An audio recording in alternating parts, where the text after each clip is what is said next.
Well, one, you have to know the numbers that's coming to you. You have to really figure out exactly, because you have to understand, okay, are you making a profit on some of these stuff? Are you in the red? Are you in the black? You have to figure out those type of things. So then what happens, you can adjust your pricing based upon that.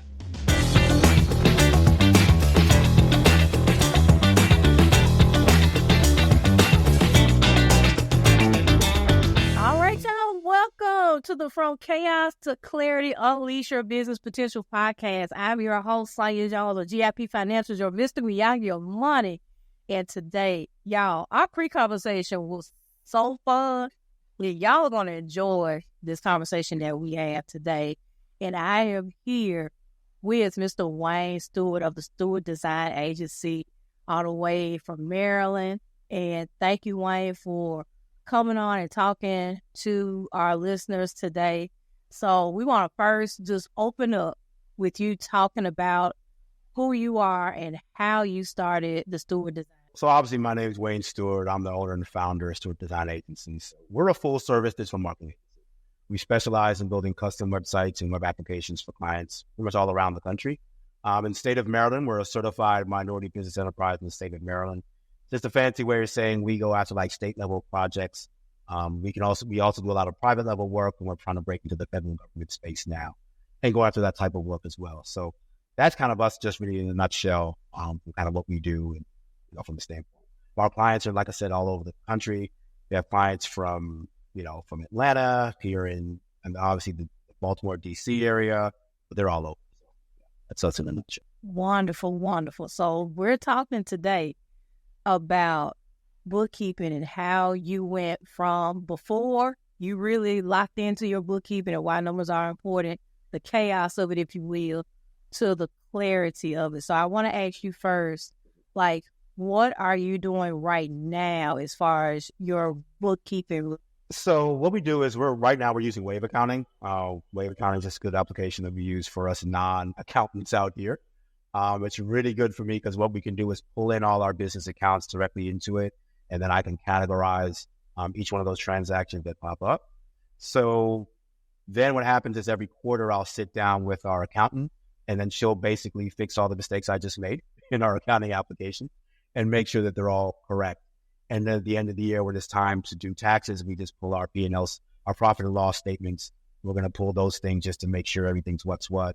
Is there something that I missed? We'll go through it at that. Wonderful. So I hope that you guys heard this, because this is also a unique way of managing your finances. So not only does Wayne have accounting software, so yay for that, right? And you notice also, and I say this as well, you have to make sure that the accounting software that works for you and your business as far as how that model works. But a nugget that Wayne mentioned is that he does pretty much the data entry, or he keeps that in-house, but his accountant helps review what he's done, right? And so you can have that type of model if you need to, right? Until you can grow into a space where it's completely done, for you. But I want to celebrate you on that, Wayne, because as a CEO, you still have to know the numbers that are going on in your business. Right? So why is that important for you as far as how you handle it? Well, one, you have to know the numbers that's coming into the business, right? You have to really figure out exactly, because you have to understand, okay, are you making a profit on some of these stuff, right? Are you in the red? Are you in the black? You have to figure out those type of things. So then what happens, you can adjust your pricing based upon that. So if you did a project and figured out, okay, maybe, we might do a project like $10,000. I have to pay the contractors out of that. I have to pay myself out of that. Did I make enough profit margin in between where that makes sense? So now maybe the next project, maybe we up the price a little bit. Maybe I go with a different contractor that's a little bit less money. But your accounting application will show you all of those things. And then you can make more educated decisions on exactly, what you want to do for those next projects, or, how you increase your prices, or if your prices are too high, you can figure all that type of stuff just to those noise. Man, I just love everything that you say. You're just giving strategy. I'm so proud of you. Y'all, did y'all just hear what Brother Stewart said? Did you hear it? He was talking about profit margin. Because look, let's just keep it real. as people are, sending money to you, you can't just put that money into your pocket. Cash and profit are not the same thing. They are not, right? And he talked about a very key metric, profit margin, right? So what profit margin is the money that you get from your sales. How much of that are you actually keeping in your business, right? And did you hear what he said? If you take that $10,000 project, what all does that entail, right, to make that $10,000? And then when the rubber meets the road at the end, whatever is left, right, that's your profit margin, the percentage of that. So it's that metric that will let you know, and especially also you have to compare your profit margin to the profit margin in your said industry. Exactly. Right? That's going to let you know where you are. Because if you're under, just like Russ Stewart said, you probably, 9 out of 10, you got to adjust your pricing. Right? And you can't do that level of high-level planning without knowing your numbers. Yeah. Right? Oh. Well, I think it also happens too. You have to know your industry, right? So you have to have an idea of what the profit margins are specifically in your industry. So because to understand if you can really make some money, because let's be real, we all want to make money. That's what we're doing this for. I mean, there's other stuff we want to do behind it, but at the end of the day, we want to make money. So understanding all of those things is just critically important if you want to have a successful business. Absolutely. So let's pivot into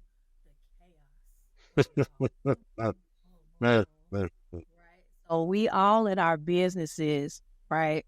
We all had to, get our head bumped a little bit, get thumped upside going through and working through our numbers, right? Especially like something that we talked about before we recorded was like there's several entrepreneurs that see the services like bookkeeping, even marketing, things like that, where, that costs too much. But you really have to look at the ROI of it all, right? To spend that level of money, and you can, it can be, customized based off of your, business budget and all of that. So don't get it twisted. We want to make sure that we respect the level that we're at. However, I think from the aspect of compliance and just acknowledging the fact that I'm not skilled at this, right? And especially from the level of bookkeeping and taxes are concerned, there's just certain things that you just don't want to play with. And there are certain surprises that you don't want to be a part of because it's not pleasant, right? So, Russ Stewart, talk to us a little bit about the lessons that you learned prior to doing, getting an expert in your book. Yeah, so I learned it the hard way, to be honest. Like we were talking off camera before. I think it was my second year in business. And I was doing the books on myself. I'm like, I don't need no accounting. I can do this myself. What do I need an accountant for? So I had my little accounting application. Same thing I'm using now, Wave Accounting. I'm categorizing the stuff. I'm thinking I'm doing something. And then come tax time, we pull the statements. And then my tax accountant at the time was like, okay, you're going to owe about $15,000. What do you mean? So come to find out, as I had her go through the books at the time because she's also did bookkeeping. She's like, oh, you miscategorized all this. You did this. And you pretty much only owe like half of this. And that was a lesson I really had to learn. I was like, okay, I'm not an accountant, right? It's just reality. I'm a website designer. I do, graphic design. That's what I do. I need to let someone else handle this because this is clearly something I'm just simply not good at, right? And that's what I think a lot of business owners understand, that it's actually saving you money in the long run because you have someone that's professional doing it. Yes, it is a business expense, but this is the reality of the situation. There is a cost of doing business, right? And if you're going to be in business for the long term to really make some really quality money, those are some of the costs that you're just going to have to absorb. And there's a ways around that too, but I think bookkeeping is going to be one of those major things along with marketing as well, that you're just going to have to sit down and really find someone that's a really good bookkeeper, really good accountant, and help you go through. Absolutely. Absolutely. Yeah, you always have to think about the long term because it's a very lonely place to be able to be like, just like what, Bristol was saying, like at one point you're like, oh, I can do this myself. And then you attempt to do it yourself. And then you get that letter from the IRS. And then especially in the bookkeeping standpoint, you do not want to be audited. trust me, you don't want to be. It is not a pleasant experience. I've seen it happen for large scale businesses. Even before I had my business, I've seen it happen with large scale businesses. The IRS comes in and they're going through everything, and it's a horrible experience. So if you're a business owner out there, start putting the practices in early on for those good accounting practices, because it's just going to save you in the long run, and honestly. Right. Absolutely. Absolutely. And so let's pivot again. So we're going to talk about funding, right? And like I said, I'm always honest with my followers. Like, we can't even talk about grants. We can't even talk about loans if you don't have books in order. Yeah, agreed. Just not, long gone are the PPP days where it looked like you blinked 3 times and the money is coming out in there. Right? We're not doing that. We're not doing that anymore. So, Bro Tula, I would love for you to talk about, we had a conversation about how your business acquired some funding. Yep. Just kind of walk the audience through that process and the lessons that you learned even in that. Well, I'll go a little deeper into it. So for me, I think the first thing is for most business owners to understand that you're going to have to put some skin in the game yourself, right? If this is your business that you're creating, you're going to have to put some money into this, right? Initially. So maybe you have some savings saved up, whatever the case is, you put some money into it. Once you've done that, that's not a sustainable thing to do. You can't always be pulling money from your own savings to do that. Your next steps is probably what you're going to want to start doing is looking at what financing options are out there. Maybe you start looking at a business credit card at that point, right? Where maybe you need some sort of business credit card to help with that. Then, okay, maybe you say, okay, I have the business credit card. Then start looking for maybe a line of credit, right? A line of credit from a bank that's actually going to help you between the times when you get paid, you're waiting on a payment, you have that line of credit to make sure that there's a cushion of money there. Then if you get to the point where you need, larger scale financing, maybe you might need a loan from the bank, right? Or if you're the type of company, maybe you're a tech company, maybe you might start looking at Series A funding or something like that, right? So, but all those things, it really goes back to you're going to have to still have your financials together. A bank is going to look at what your profit and loss statements are. It's going to look at what your profit and loss statements are. It's going to look at those things as well to really figure out how much can you roll out.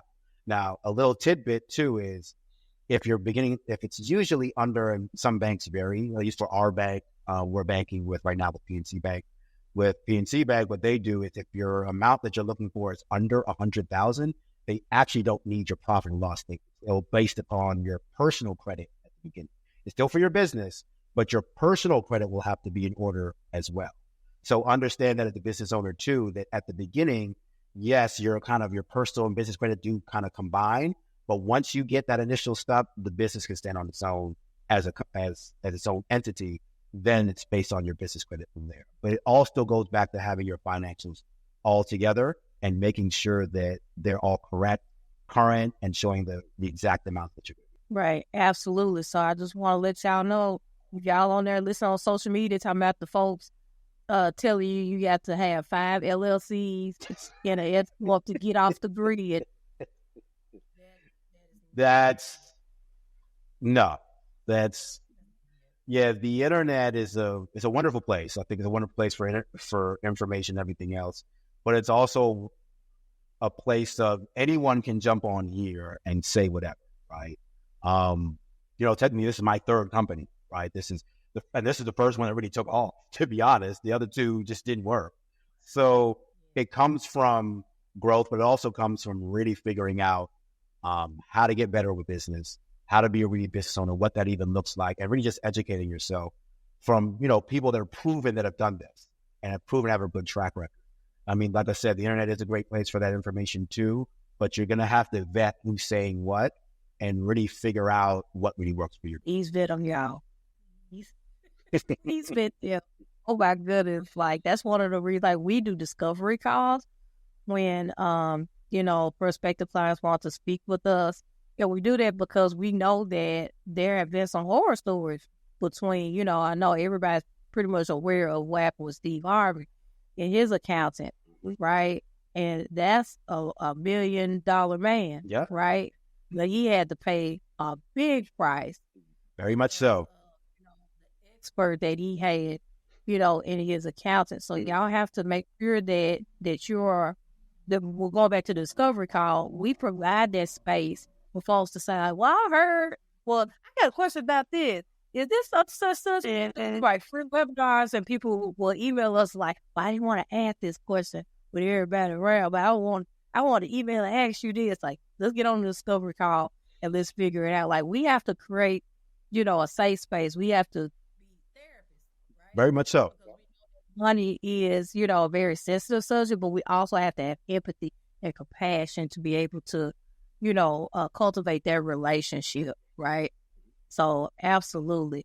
So if you don't mind, I know we had talked about like a grant opportunity that you had, and you talked about how you were able to use that funding, to optimize your business. Can you talk a little bit about that? Yeah. So what I did is, well, first of all, I'm cheap, right? So I'm trying to find somebody else's money if I can, right? I'm not trying to. I took my money initially to do the business, but I'm like, look, I got to figure out something else.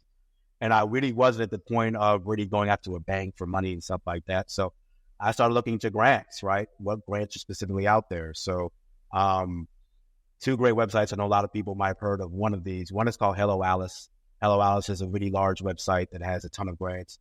We're actually here in the Maryland area. The power company that's here is called BG&E. BG&E actually had a grant through Hello Alice. We were one of the recipients of that grant for $20,000. So we won $20,000 from BG&E through that. It actually took us. I applied for it 3 times. The third time we won. Right. So that was us. Also here in Maryland, they have a bunch of. If you're a certified minority business enterprise in the state of Maryland, there's a whole bunch of actual reimbursement grants they give. Actually, one of I specifically use is for $5,000. And what they do is if you need any services specifically for your business, any training, what you do is you buy the services, you apply for, once you apply for the grant, you're approved for it, you buy the stuff, you say the stuff is you specifically buy, and the state reimburse you for that, up to $5,000.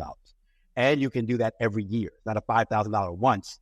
They do it every cycle every year. So those are the stuff that we were finding that we were looking at.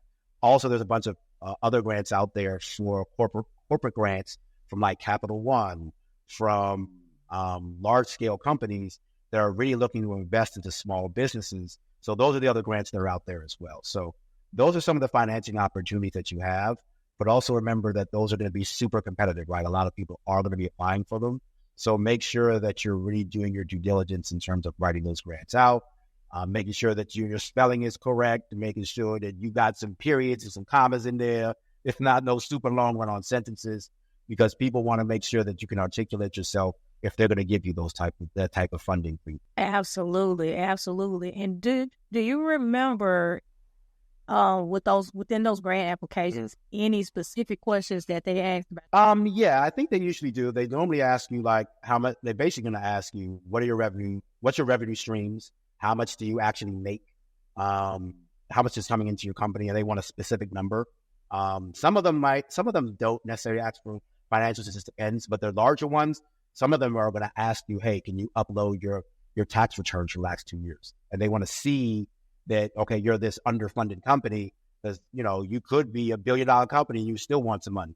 So they want to make sure that you're who you say you are. So once again, your finances are going to come in. Right. I just wanted you to answer that question. Like I said, folks be out here like, look, that it never fails. When it comes to grants now, you don't have to pay those grants back, Correct. But you still have to have some skin in the game. So I'll thank you for just laying it all up to let people know that you do have to. And there are, especially like on Hello Alice, like what Bro Stewart was talking about, there are, because one of the things that people ask us all the time, like, how do I know that there is a particular grant for me? They got grants for startups. Exactly. To season businesses, right? Yep. But at the end of the day, you still have to have your ducks in a row. Yep. You're going to have, and there's another really good site, and I'll give you this one, Sonja. There's another one called Mobile Millennium. It's a lady based out of Houston. And what she decided to do is she basically made a platform that pulls all the grants that she finds on the internet into one area. And then what you can do is you can just go search through You can base it on how many years you've been in business. You can base it on your social economic standpoint, if you're a Black one, black man, whatever the case is. And you search based on those criteria, and it will pull up the grants for you. And it could be grants for business accelerators. It could be all different types of stuff you can do. So based on the type of business you have and how long you have been in business, you can find those specific grants that work for you. But once again, even though those grants, they're not always just simply, you're still going to have some sort of financials behind it. But some of them do, some of them don't. It just depends. But at the end of the day, it still comes back to making sure that your ducks in a row when it just comes to business in terms of your financing, in terms of your organization and everything. Right, absolutely. And I'm glad that you mentioned too about accelerators. That's one of the things that we talked about in our Grant Long Tips course is that, the grants look different nowadays, right? You have to understand that it may not always be monetary, but just what the corporations are offering, right? The equivalent of those services like technical assistance, business accelerators, where you have cohort teachers and trainings with experts. Those corporations are paying the experts to teach y'all for free, right? Pitch competitions, things like that. Certifications even, right, can also be considered, a grant because the services or, the products or whatever that's entails in their program are free. Yeah, there's some great stuff out there, especially for business accelerators. I tell business owners, it's a no-brainer. Business accelerators are normally, some of them will pay you to be an accelerator. In fact, we just finished one called Inner City Capital Connections. They just paid us $2,000 to be in their grant program. It's a completely online. It probably took me maybe 2 months to complete. And at the end of it, you get $2,000 and they send it to you online, right? There's another one we're getting ready to apply for called Lighthouse Labs. It's here on the East Coast. And they're giving out $20,000 to complete their program, right? Now their process to apply is going to be pretty extensive. They do want to see financials and things like that.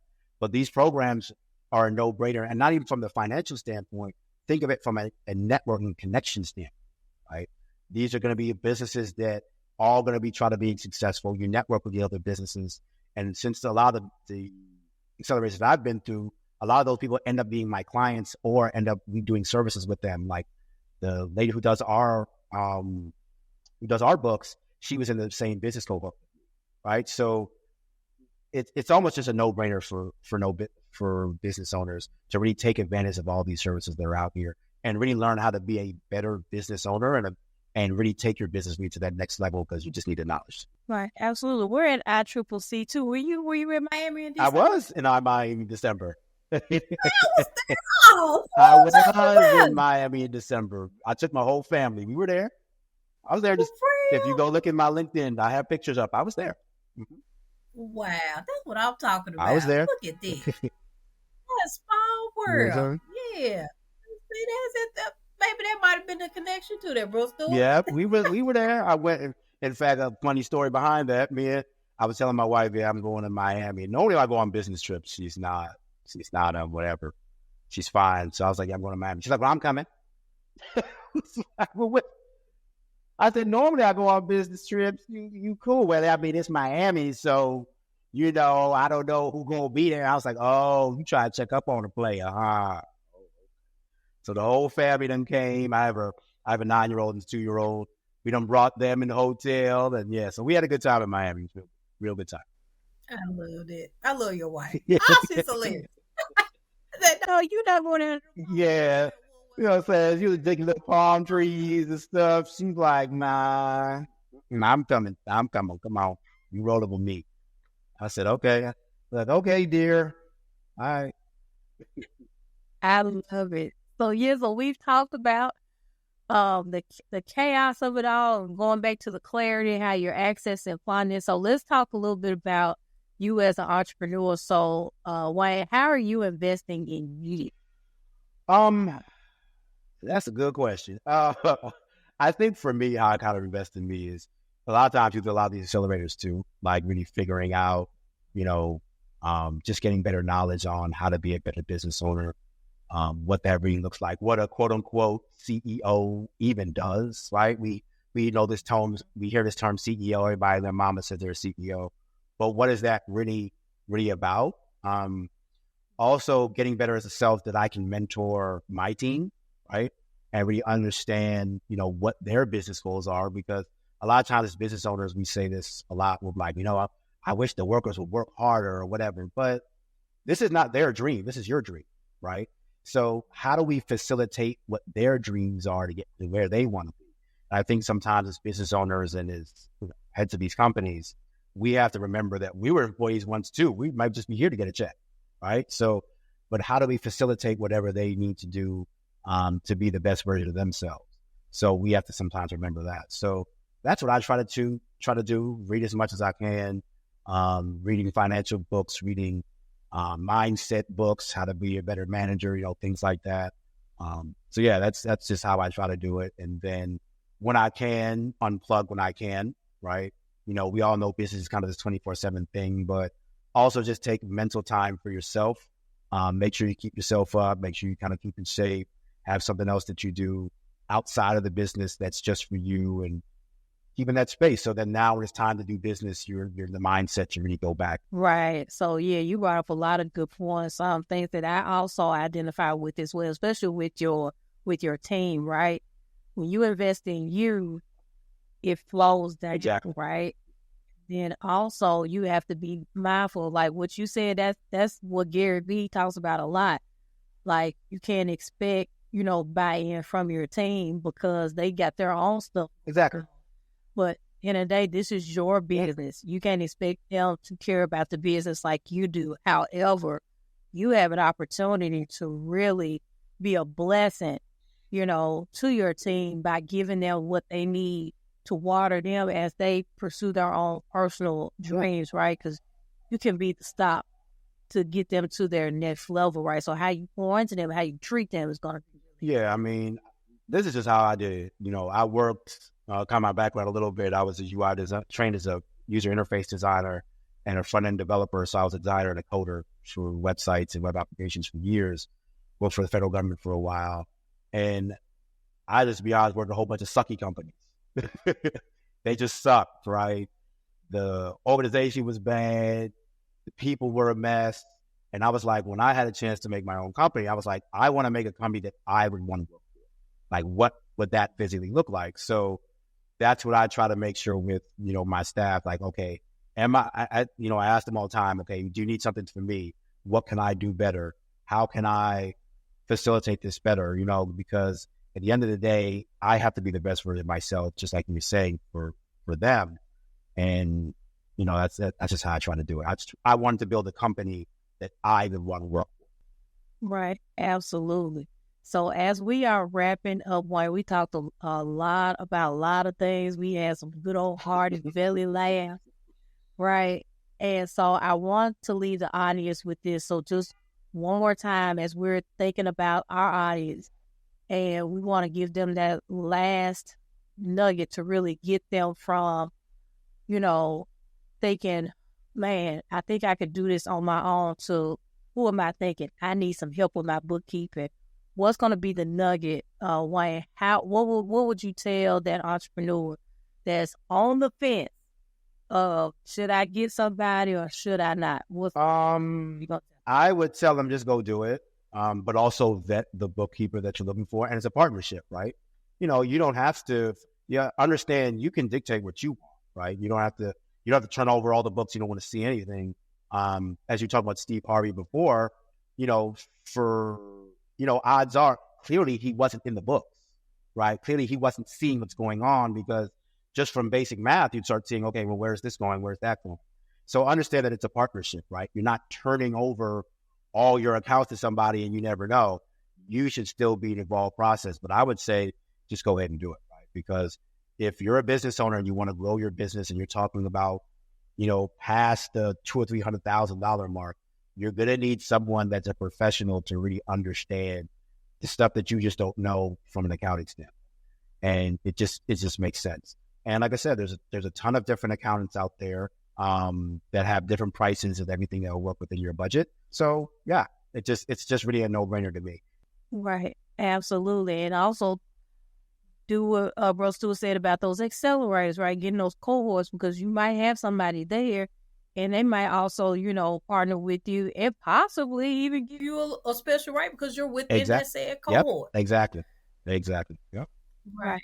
Wonderful. So thank you again, Wayne, for hanging out with us. Oh, you're very welcome. Anytime. Have you explored with us. So how can people reach out to your agency? Sure. So the easiest way is just going to go to www.S as in Sam, D as in dog, agency.net. Or you can email me directly, which is wstewart@sdagency.net. Or you can just call me directly too. It's just the number is 301-395-9058. And some of the whatever services you need, and just go through some of our services.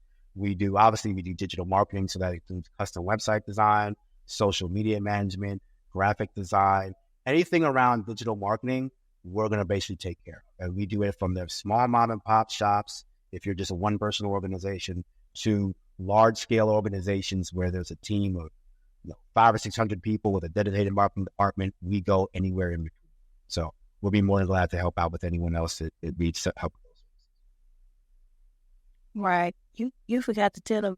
Oh, and my event. Yes, I did forget to say. So we have an event that's coming up. I'm partnering with the local Chamber of Commerce here in our area, which is called the Catonsville Chamber of Commerce. And the event that we're going to be doing is going to be called Evening Elevation, Proven Tactics for Business Growth.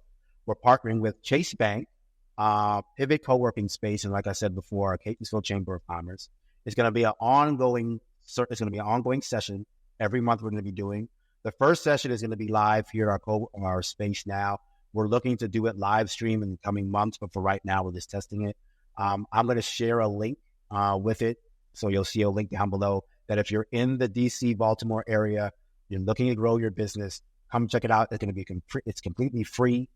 So come check it out. You'll meet a lot of good people to network with, and you'll get a lot of good information too. And you'll hear a lot more about the grants that we're going to be talking about, because the topic that's going to be talking about is going to be funding your small business with grants and business accelerators. So we'll be going a deep dive into that. Wonderful. All right, guys. So you heard all of that. So we will also make sure that you guys have access to all the information that Wayne talked about. And I'm excited about the live. I would love to hear. Definitely. So thank you again, Wayne, for sharing your story with us. And everybody else, we will catch you guys on the next episode from Chaos to Clarity, Unleash Your Business Potential. All right, thanks, everybody.